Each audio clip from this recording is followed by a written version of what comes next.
What's up guys, welcome back to another video. Today we got for you some of our favorite med ball exercises to do. So we gave you, I think, about 8 to 10 exercises. We absolutely love med ball. It's one of our favorite things for power training. So hopefully you guys like this. If you do, please give it a thumbs up. Please subscribe to the channel. We post new videos every Tuesdays and Thursdays, so make sure you're subscribed to catch all of them. Hope you guys like it. All right guys, as a real quick PSA before we get started, I just want to let you know, when it comes to doing med ball work, less is more in regards to the weight, right? We do not need a heavy load. We are doing this for power, for explosiveness. So we usually stick to anywhere between 4 to 8 pounds, depending on if we're doing rotational work, we probably stick to about 4 to 6 pounds. It is just about how hard can you do the movement. It's about intent, it's about purpose. Slam as hard as you can, throw as hard as you can, all this stuff. If we go super heavy, number one, you're gonna slow the movement down and it's gonna defeat the purpose.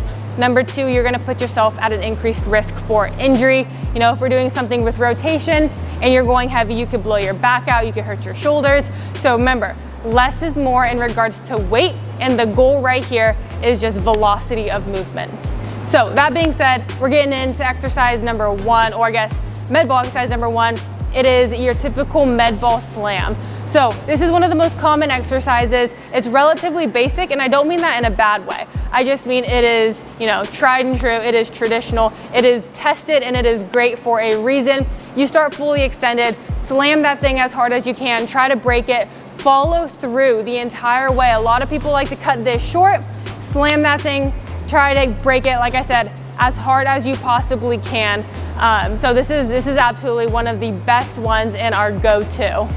Number two, we're still in that slam family, but we're doing rainbow slams. So with this first one, we're just going overhead, side to side. I like to pivot off that back foot, really incorporate your core, catch the ball off the bounce. So our momentum is not taking us side to side. It is our rotational power, our rotational force, our rotational ability, that is going side to side. So a couple different versions, just the traditional square.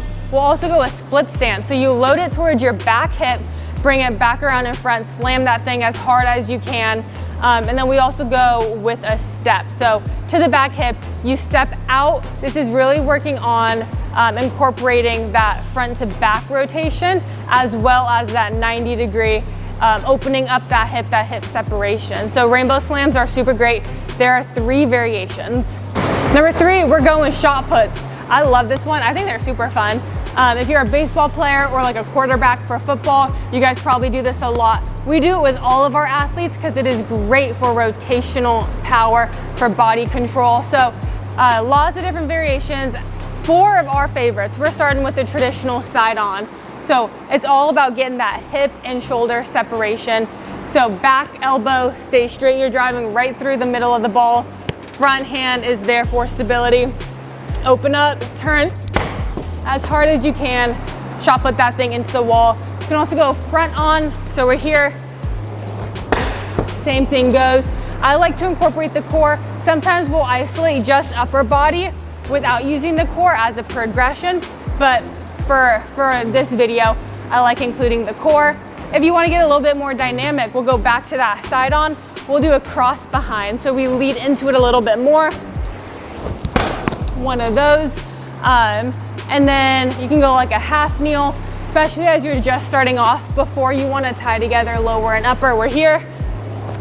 Load, go all the way through. Generate that power from the back leg, right? If we're going for real, I was kind of just demoing, my back leg usually swings out. So if we go for real, it'd be one of those right there, right? So generate that power through your glute. All right, number 4, we're going scoop toss. This is one of my all-time favorites. So luckily we have a wall that we can just do it against.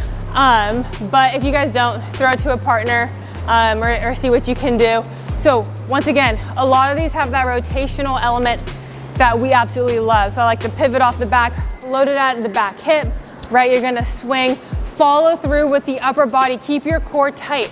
It's not just our upper body going, it's our entire body going. We like to go continuous. We also like to break it up to do one at a time as hard as you possibly can. So yeah, scoop toss, super good. Number 5, we got 2 exercises, so it's kind of like a 5A, 5B.